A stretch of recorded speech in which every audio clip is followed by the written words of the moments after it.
You're listening to Talk Daredevil, a podcast about all things Daredevil in the greater Marvel Universe, brought to you by the women behind Saved Daredevil.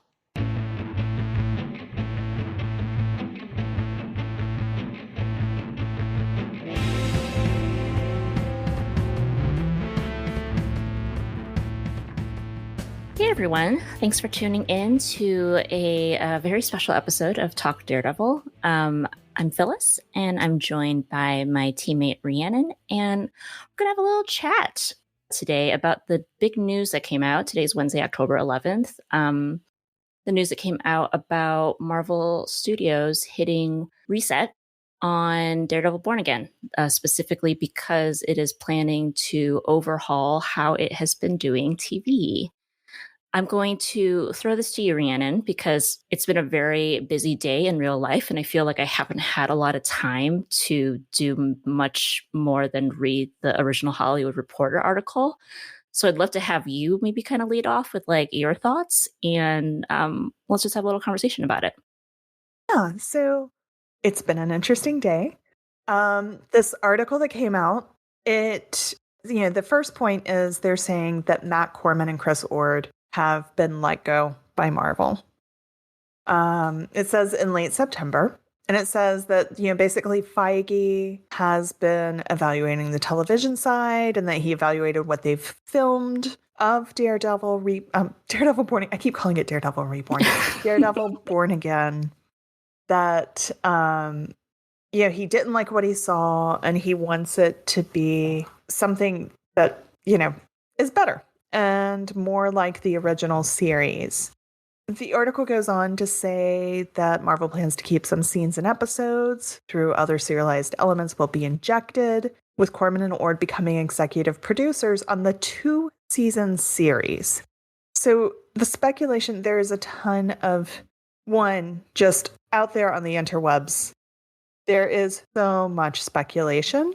There's so many spoilers of what was in the original series that people, I feel, are talking about very openly because there's this huge assumption that it is now not going to happen. And I think that's a horrible assumption because this isn't saying they're throwing away those episodes that have previously been filmed. It's saying that they're going to make major changes to it. Mm-hmm. Do some retooling. Yeah. So I just want, if we have any listeners that are very averse to spoilers and everything, we're going to try to avoid them here. But just the internet is not a safe place. Per usual. Yeah. The internet is a bit of a battle zone, a battlefield. Yeah. Spoilers, mixed with speculation, and all of that good stuff that usually happens when news like this comes out. So, Rhiannon, I think it's been a minute for us, but one of the more recent episodes that we've recorded for this podcast was a little Corman and Ord pod. I'm kind of curious how you're feeling about that, about them being fired from the project. It does feel a little bit unceremonious and unfortunate, particularly as we were kind of looking at their hiring as being like a silver lining in the development of the show, being that they had like a lot of TV experience coming into this. What are your thoughts on that? Very interesting. The article that came out today, it goes on a whole lot to talk about how they're moving more towards television folks. They're bringing in television developers. They're going to be using showrunners instead of lead writers, which they're going to have to do anyways because of the strike. Mm-hmm. like that's not a decision. That's, I think, something that they're going to have to do because of determinations made in the strike. But I was so excited about Corman and Ord. I mean, those of you that listened to that previous podcast, I'm a huge fan of their previous works. I'm sad to see them go, but I think what will be interesting is to see who they're bringing in and if because a lot of the talk in this article is that they want it to be more like the original Netflix series. Are they going to reach out to any of those previous folks that worked on the series? Are they going to build bridges? Like Marvel has burned so many bridges in the television development world with their pretentious, their way of going about the streaming television was rather pretentious. It was like, oh, we don't need to do it we're going to do it like movies, which most streamers went through in 2012, 2014. And you know how I feel about all of this. I've been beating this drum for a long, long time. I'm almost pleasantly surprised that they actually did end up coming to this realization that they can't do it their Marvel way. And I think, obviously there's a lot of other factors that are probably affecting all of these decisions. There's just been a hemorrhaging, I think, of general fan interest in a lot of the projects that Marvel has been putting out, both on TV and film. And as is documented in the article as well, this is not the first TV project to have run into obstacles, behind the scenes drama, retooling, shifting creatives in and out of positions. So, but it is interesting to see them kind of finally own up to the fact that maybe we actually need to make TV TV's way.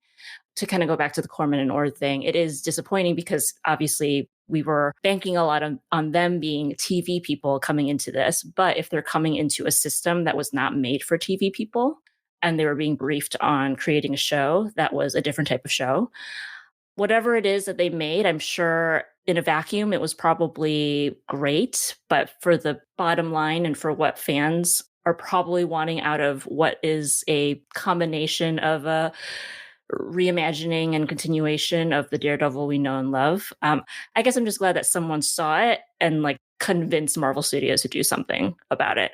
Because as disappointing as it is to see, obviously a lot of people that were associated with the show are not going to be associated with it anymore. At least there's still a little bit of time to turn the ship around and to rethink the approach. And, the fact that they can still use some of the stuff that they've captured is good. So it's not like they're raising the entire thing to the ground. But, I know that probably the fans, and we are obviously in that group, it's hard to see another delay in this process. Yeah. I mean, I think there's definitely reason to be anxious because, the article says, what they did wasn't good. And that's upsetting, but the important thing is that they did it. And what you talked about, the time, I think that brings us to the other piece of news that came out recently is that it appears that they have filed for copyright information for Daredevil to not come out until January 2025. So if they're hiring TV people, I don't know how many traditional television producers and showrunners there are still in the market that have done the schedule, but they can film something great and turn it around in 3 months. So they have plenty of time to look at what is there, look at weaving in whatever news story is supposed to be there, write something good, wait for this actor's strike to end. I mean, nothing's going to start until the actor's strike is resolved. For sure. Film it, make sure it's good, and then put it in the marketplace. While we don't want to wait another whole year, we're just used to that at this point. Yeah. God, we are the most patient fandom in the world, aren't we? There's time to get it right. I agree. I think that the strike part of the calculus was always going to result in undesirable delays. And as you've mentioned, actor strike is still ongoing. Although now with the writer's strike resolved, at least we, until today, thought that there could have been some progress made, behind the scenes and getting things prepped. But, we were always going to have to wait a little longer. I do remember people feeling maybe a little bit concerned when that January 2025 date came rolling around. But I think it just, again, because everything's been pushed back, God, I don't even remember when everything started. I think the writers went on strike in spring and the actors went on strike in the summer, so we're coming up on a good half a year since everything really started. And as we're heading into the holidays where productions naturally shut down for that break, realistically, they weren't going to be going back into production until January of 2024. So, this all kind of lines up. I guess the question mark remains in this whole Marvel hiring new people, looking at the story and looking at how they can do this a little bit more closely to how the original show is done, how long that's going to take. I wish we knew, and I wish they could give us some more concrete answers on that. But the fact that they're going to pause it all and give this a chance, I think is worth letting them take the opportunity to do that. as much as we want to get this content in our little grubby hands as soon as possible. And the great news is they are revamping it, and there is no word. I mean, the one thing that I was really scared of with the strikes was that they would reduce the episode count. Right. That they would scrap it. I mean, there were several shows during the strike that got a cancellation. Finn Jones was on a show that got canceled prematurely while everyone was striking, which that really sucks. And I agree. I'm glad that was not the fate for our show. So them coming back, them saying that they're going to revamp it. And of course, like none of this is official. I mean, like Hollywood Reporter is reputable, so it's official.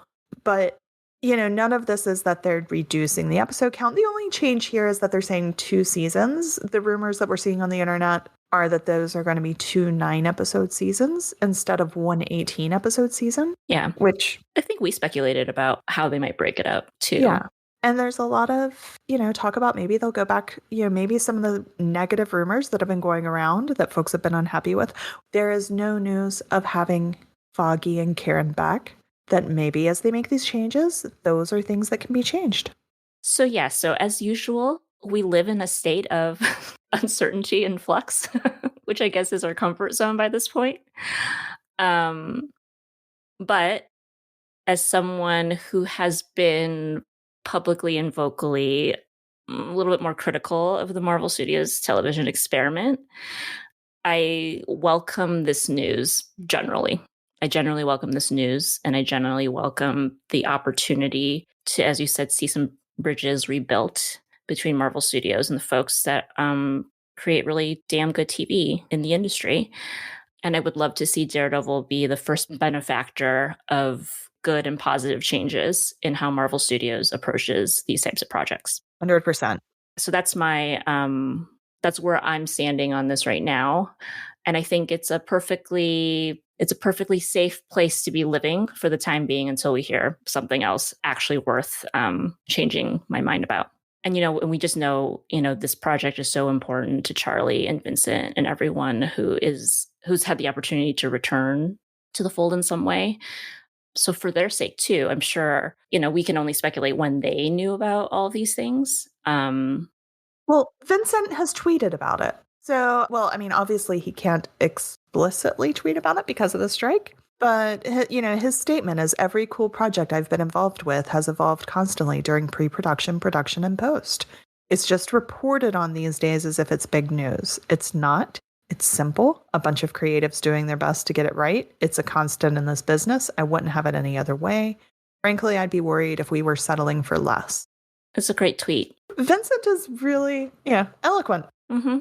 But I think that's, a great sign. Obviously, Vincent's not going to come out and tweet and be like, 4 months we spent filming was a waste. Like, yeah, he knows what he's doing. But I hope there's enough good stuff, because there has been a lot of good rumors that I've been excited about of what was coming out. And I hope all of the good stuff stays. I hope that the quality is better. And 100%, this is going to make Marvel television worth watching. That Secret Invasion was an insult to every fan and viewer ever. And if you go and read the article is full of just like Secret Invasion was the tipping point. It's so interesting because I did not know any of this stuff had happened. At least some of it I didn't know had happened with the show. So it makes sense reading about it now. Like the whole thing about Kyle Bradstreet having been fired. He was also the TV guy on that show because he was the one with like the Mr. Robot writing credits and everything. But had no idea he had been replaced at some point. So, this is me speculating, but just wondering if, again, the system, just the Marvel Studios system as it was, just could not accommodate folks who did TV the TV way. So perhaps it was a little bit inevitable that those people would get spit out of the machine until they could change the machine. And for our listeners, like the very short version of the difference between television and movies is that in television, the writers run the show. Showrunners, legally by the new WGA contract, showrunners are a writer that is in charge of a show being filmed. They maintain a show Bible. They make sure that the tone is consistent across episodes. They have that continuity from start to finish. In a movie, you have a writer that writes a script, and it often sometimes gets handed off to other writers and handed off to a director. And the director ultimately calls all those shots. The director sets the tone and all of that. So the biggest difference between the two mediums is that these talented, high-level writers were not getting to run the show in the Marvel Universe, and it was causing a lot of frustration. And understandably. And when I was thinking about it, when I was thinking about the news about what kind of show was potentially made that Marvel then decided they didn't want, I fully believe that Corman and Pod probably made the show that Marvel Studios asked for. Yes. It just turned out that Marvel Studios realized that was not the show that they needed right now, and certainly not the show that they needed for Daredevil Born Again, which was going to follow up 3 very beloved existing seasons. Well, and I think that's probably the biggest thing. Like, there was nothing to compare Secret Invasion to. Mm-hmm. Yeah, there was nothing to compare all of this previous shows to, but watching it with Daredevil, there is something to compare it to if it was not right and if it was off kilter. Yeah. Well, I mean, I'm sure that if the previous show didn't exist, there would be maybe not a ton of different directions, but there would be quite a few options that you could potentially take an 18-episode series about Matt Murdock. And, I would say that most of the shows just really didn't have a comp. You had like the characters from the movies, right? But you never were with them long enough. Probably most of these characters in their TV shows have accumulated far more time than they ever did when they were in Marvel Studios films. But again, people can play the tape back on Daredevil season 1, 2, 3. And, I would hope that Kevin Feige and his team also have watched all 3 seasons of the show and can also pick out what isn't feeling right, what's not working here. Maybe what we were asking for is actually not what added that magic to what this original show was. And to be clear, I'm not opposed to the show evolving, right, and moving into some different directions, especially for Matt, because we don't really actually want Matt to be stuck in the same place forever. That sounds kind of awful for him. But there's ways to balance it, right? And hopefully more of a proper TV development pipeline will allow them to actually consider all of the things that would allow them to balance character tone, story, etc. It's a lot. Yeah. Yeah. I mean, hopefully, I hate that Daredevil had to be the one that stopped midstream for them to make this change, but I am glad that they're making this change for Daredevil instead of, waiting until after it comes out or something. So my body can already feel like the alternate universe where the show came out and people no one was happy and just what an emotional mess realization. That was, right? Like us watching it every week and being like, oh my God. Maybe this wasn't it. Maybe this wasn't it. Trying to be positive and struggling. Who knows? But no, I have faith. I have faith that Charlie and Vincent will fight tooth and nail for this to be the best show that they can fight for it to be. And I have a lot of faith in them. I have a lot of faith in what they've invested into this project and their characters. And I'm optimistic that they're very much involved in this process of reimagining where this version of the show is going to go. Yeah. So in the meantime, I think we all just have to get our patient pants back on a little while longer. We are pros. I think that is some research that we're going to do next is which Save Our Show campaign had the longest amount of time between cancellation and finally seeing their property back on the screen. And I think we're going to win it. I feel like it's us. Yeah. I just looked. We definitely Firefly was 3 years. The Expanse, they had to wait 10 minutes. I know Winona Earp went through some stuff. I think we're going to win this one. I think, yeah, we didn't ask to win this one, but we're going to win it. Put that win in our column. Yeah. Hopefully once everyone's gotten the train back on the tracks and there's a direction and they can actually get back to filming, we'll have better things to talk about. In any case, if there is any other news, if anything new comes to light, we will certainly try to hop on a mic and talk about it. But it was great to just have a little processing conversation about this overhauling news with you, Rhiannon. I think that I feel like we've been talking about the whole TV industry thing for a while. So it feels appropriate that we were able to have this conversation. And I guess we'll just see what updates Marvel Studios has for us next. Yeah. And I mean, let's see what changes. This is clearly something that changed because the writer's strike ended. Mm-hmm. So let's see if there's any news when the actors' strike is resolved, when they've gotten everything they deserve. All right, then. I guess we can wrap it up there. Thanks again, Rhi. Thank you to everyone else who is listening. As always, we appreciate you tuning in. If you follow us on social media, keep an eye out for any updates as it pertains to Daredevil Born Again. If you're not, then give us a follow. We are Saved Daredevil on the site formerly known as Twitter and TikTok, and Save Daredevil everywhere else. Thank you again. Have a good evening, and we will talk to you soon. Bye. Bye. Thank you for listening to Talk Daredevil. For more information about Saved Daredevil, including links to our socials, please visit us at savedaredevil.com. Remember, Murdochs always get back up.